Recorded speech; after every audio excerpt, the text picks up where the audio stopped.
Why don't you guys tell us a little bit about the vehicle, what you guys have had going on so far? Yeah, well, this is our 74 Duster project. We swapped out the front end, hood, front grille, and bumpers are all off a 67 Valiant. Did all the rust repair, replaced a few fenders, the rear trunk pan, the side quarters back there. That was all auto metal direct stuff straight from you guys. And we put the Gen 3 Hemi in. It's actually out of a Chrysler 300. And we're using that and the original NAG 1 transmission, which is kind of a cool thing. It's just coming out now where you can get the wiring and standalone stuff to run that transmission setup in these swaps. So our guy Russell Drake over at Sound German Automotive hooked us up with all the wiring and that to get that thing shifting. Very cool. How did this particular project come about as far as like the choice for the vehicle and the setup? What was unique about it, and which one of you had the distinction of making that choice? That was him for sure. We were actually looking for like a 70 CUDA, which is kind of hard to come by, and especially in any bit of decent shape. And we found this one ended up finding this Duster, really liked it, but we found it on Facebook Marketplace of all places in Texas. And I don't know that we'll ever not buy a car from Southwest again, because it's in such beautiful shape, like every bit of it. We were the first people to ever take it apart. When we took the entire drivetrain motor and pulled all of that out, we did not break one bolt, which was amazing. That's amazing. Yeah, just incredible. We're not used to that. That's for sure. Not one sheared off, but he's really, I think it's really driven by him and his love for muscle cars. I have more of a flair for the 50s, so. Yeah, a lot of 50s cars. We've done probably 10, 15, 40 to mid 50s pickups in the last 5-6 years. So I've just been dying to actually do some muscle. Not a pickup truck. It doesn't matter how much horsepower you put into a pickup, you still feel like you're driving a pickup. It's just not the same feeling, Now on this one, it's so cool kind of with the whole resto mod. This way you're going to be able to do some of the autocross. It'll also be like a modern day car driving down the road as well. What kind of suspension modifications did you make with this? We pretty much took everything off the bottom of the car and brought it back down to its shell, KBS'd everything, and then we used QA1 Stage 3 handling kit that they make for the A-body cars, and got rid of the leaf springs, shock mounts, everything in the back. It's all a 6-link setup back there now with coilovers. And then the entire front end, the K-member, the cradle is all QA1's tubular K-member, lower control arms.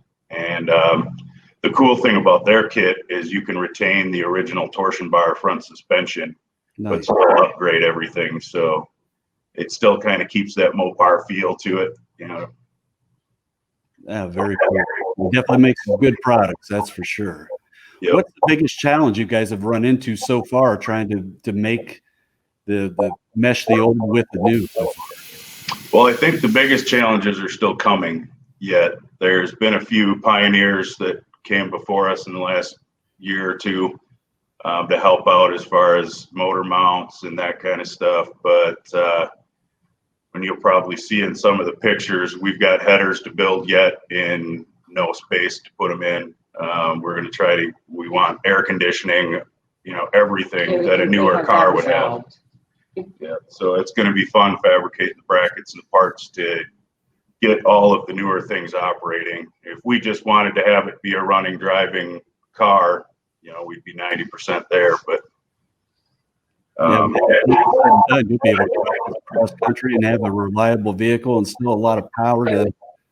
Exactly, and a lot of power we can add to it. It gets boring, and we can add supercharger to it. These motors love charged air going into them. I mean, there's a million things to do with this motor to get more horsepower if we want it later on. So it's kind of at its first stage setup right now, and it's got a long way to go if we want it to go there. Are you guys sit and see what else we want to do with it after that? Yeah, nice. What color combination are you thinking about going with? It's going to be a gloss orange, and then we're kind of going with that 340 Duster paint scheme.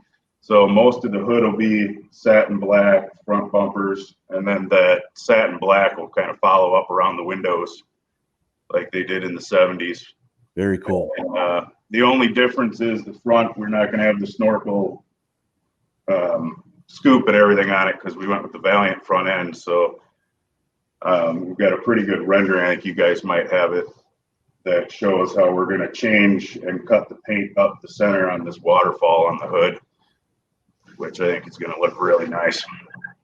Sounds good. How much time left do you think you have still invested in this to get it to where you want it to be?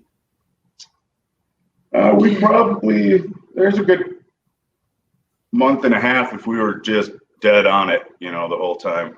I mean, if we were in SEMA crunch, it's much different. That's a whole different beast. So generally, we will do a top to bottom in 4 months or so. We usually pump them out in about 4 or 5 months max. So, and right now with it being kind of on hold, it's been our weekend and in between customer job projects. So it's been a little nice having some of that time, but. That's true. We got a long winter coming up too on there. Yes. You guys are in Wisconsin. It's not like you'll be out there doing donuts in the snow. Right.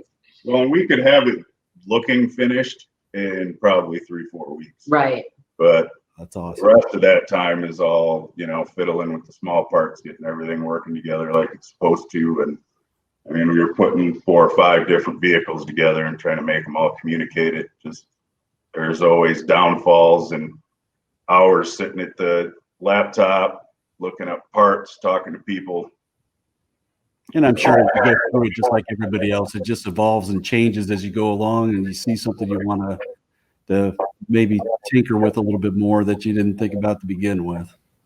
Definitely. Exactly. And when we have them done, I like them to be, good, reliable vehicles. Like I would feel comfortable getting in this thing and driving anywhere.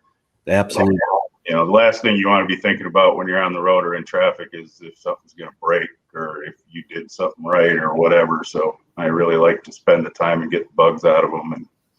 No, that's fantastic. Well, guys, I really appreciate you taking the time with us today. We love seeing the different things come together. We appreciate you, of course, using Summit Racing equipment, and we look forward to seeing the finished product from Cool Hand Customs. Yeah, Thank you definitely. very much. Thank you. You're our go-to guys. We like hearing that.